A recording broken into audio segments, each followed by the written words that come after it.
So as mentioned in the previous video, the invention of the cotton gin by Eli Whitney in 1793 really leads to cotton becoming the major cash crop of the South. It is so prevalent that it becomes known as king cotton. Part of this is also that industrialization that's happening in the North and also in Europe at this time. And remember, though, that's happening in the textile mills. And what are clothes made out of? The majority of clothes at this time, especially, are made out of cotton or wool.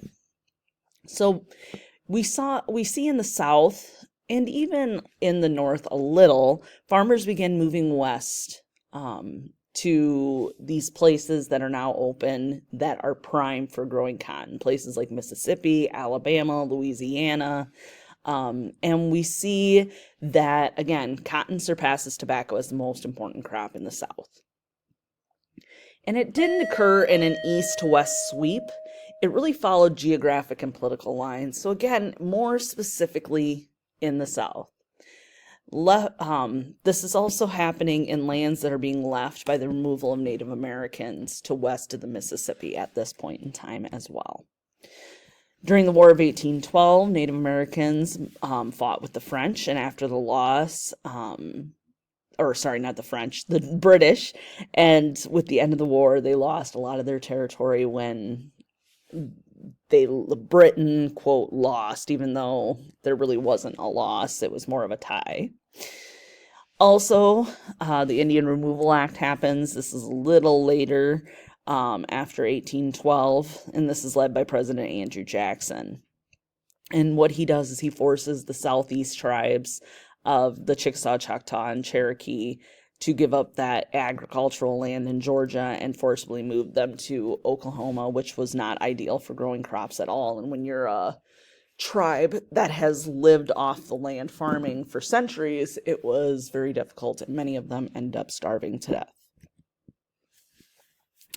Also, due to this boom in cotton, it really ties the southern part of the United States to Great Britain more than the North. The North, again, is becoming more independent. It's building its own factories, those kinds of things. It doesn't need Great Britain quite as much as it used to.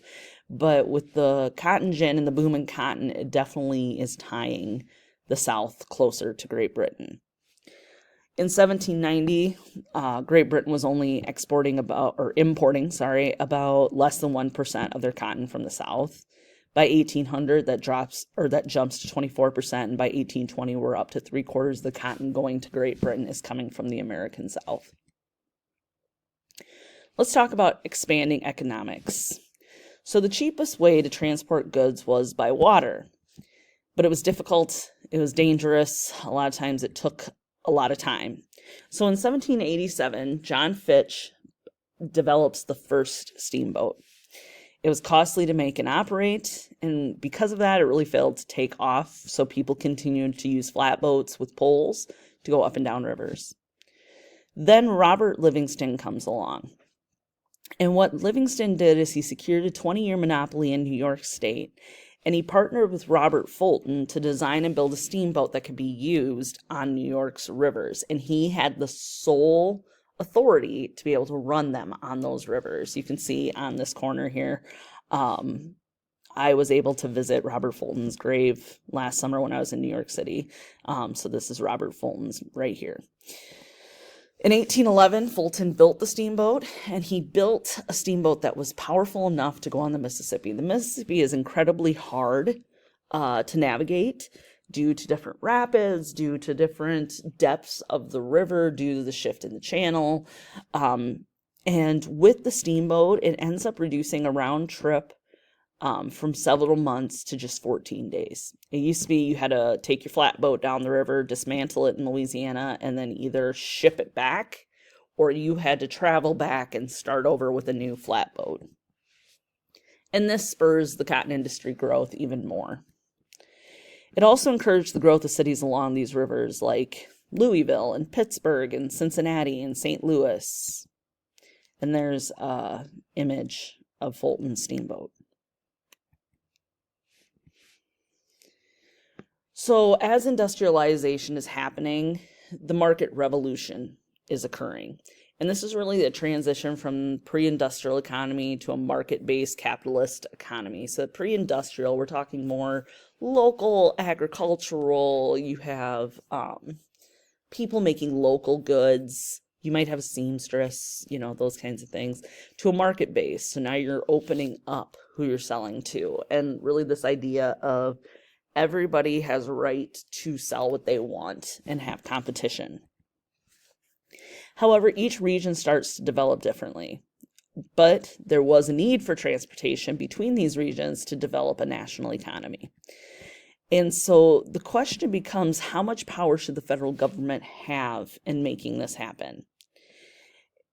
The government had become more favorable after the War of 1812. Americans see the War of 1812 as a victory, even though it was really a tie. And we meet these two senators, Henry Clay from Kentucky and John Calhoun from South Carolina, who begin to look at not just the United States and this idea of regions, but as a whole. And they understand the importance of this development of a national economy. They urged Congress and the president to promote economic stability and the growth of business. And the way that they saw this was through the American system. This was proposed by Clay in the Senate. It had 3 parts. Okay, so here's Calhoun, here's Clay. Unfortunately, before it can really take hold, economic troubles begin to brew. So economies are becoming more interconnected, right? The South is very much dependent on the North to buy their cotton. The North is dependent on the South to buy their manufactured goods. And when the economy starts to slump, Northern textile mills slow down production and they stop buying Southern cotton. And this leads to the Panic of 1819, which is the worst economic downturn to that point in American history. And it lasts for 3 years. The demand for cotton increased and the demand for land increased prior to 1819. And so land prices skyrocketed. And any of you that are into farming and things like that, you probably understand this a little bit, right? If there's a high demand for a crop at one time, there's a high demand for land to grow that on. But if the demand for that product is gone, how do you pay for that land that you've bought to grow it on? So cotton prices spike as these land prices skyrocket. So Britain begins looking to other countries, its colonies, okay, India specifically, to get their cotton cheaper. So cotton prices begin to fall, and therefore land prices begin to fall. And the speculative bubble in the West bursts. And when we talk about a speculative bubble, we're talking about farmers buying land on credit, okay? And when the prices fall, the land becomes worthless and the crop becomes worthless. And so they couldn't pay their debt and they start seeing their lands being taken from them. Kicking the can down the road a little bit, we come out of that Panic of 1819. We're just starting to get going. The Panic of 1837 happens. And the Panic of 1837 is this fear over the state of the economy. Okay, it follows the election of Martin Van Buren as president, and it lasts 7 years. Okay, so people become concerned and they begin rushing on banks. And what that means, rushing on banks, is that people wanted their money. And banks, you have money, and if you could see me, I'm doing air quotes, but the bank doesn't have every single dollar that people are saving or having an account in their bank.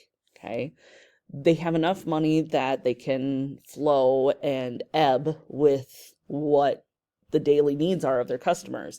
But if everybody comes in and says, okay, I want all of my money, the bank doesn't have enough money to cover that. And so what ends up happening is banks begin to close. 800 banks close in the United States due to the Panic of 1837. When the banks close, we see the collapse of businesses as well. Thousands of people are going to lose their jobs when the banks and the businesses close. And Van Buren, and we can't look at him in too bad of a light because this is really how people looked at the government at the time. Van Buren believed the government shouldn't interfere with the economics. That's not the job of the government. Okay. And really, that's going to be the precedence all the way up until we meet FDR in the mid-30s. So the question comes, how is the government going to boost the economy? And so they're playing with these idea of tariffs. And so the tariffs of 1828 What they were made to do is to raise tariffs and the prices of foreign goods because they wanted people to buy American, specifically from the northern industries that are just beginning. And at this point in time, there isn't an income tax. And so the main source of revenue for our federal government is through these tariffs that are imposed on goods being shipped into our country. Southerners greatly dislike this. They actually call it the tariff of abominations because they rely heavily on Britain buying cotton from them. Well, if Britain has to pay tariffs to bring their goods to the United States, the South is concerned that they'll stop buying cotton again from them. So they did end up raising taxes on some imported raw materials, which were necessary, like wool, for instance. And so the South, being as upset as it is, specifically South Carolina, which from this point in history, it always feels like it's South Carolina that's causing problems, we run into the doctrine of nullification. Okay, and it's the states' rights doctrine. It's really the first time we're hearing about this. And the idea is that states have the right to determine when the federal government has exceeded its power, and they can reject and declare that power void. So if there's a law passed, like tariffs, for instance. It was actually proposed by Thomas Jefferson and James Madison in 1798. And Thomas Jefferson and James Madison, just a reminder, really believed in small government. So in 1829, South Carolina holds this convention called the South Carolina Exposition and Protest, and they believed that states should only be compelled to obey a federal law it disagreed with if it were amended to the U.S. Constitution. In this case, it was not. This helps protect states' rights, which is a key part of our Constitution and the idea of federalism, the separation of state and federal powers.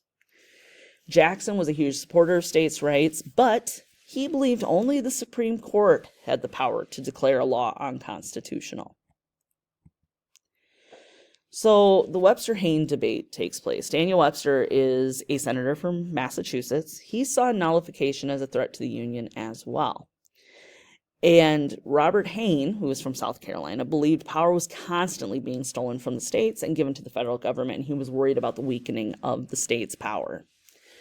So they have this debate, and the debate focuses on this idea of tariffs. And now we have the tariff of 1832. The federal government still doesn't have enough money. The economy is still slow. We're still in a recession. So the tariff of 1832 reduces tariffs, but the South is still majorly opposed to this. And again, South Carolina, it's always South Carolina, threatened that if the federal government used force to collect tariffs, they would secede or withdraw from the Union. So we're going to hear about secession as we head towards the Civil War. So this idea of secession was already brewing in the South back in the 1830s when it came to the tariffs. And so they tried to persuade other states to join them, but none of them would. So Jackson warned any attempt to leave the country would be considered treason, and Congress had authorized the president to use force if necessary. So they come up with the Compromise of 1833. It's written by Henry Clay. He's kind of the peacemaker at this time. And so this compromise that's created by Henry Clay gradually reduces tariffs over the next 10 years and appeases the South for now.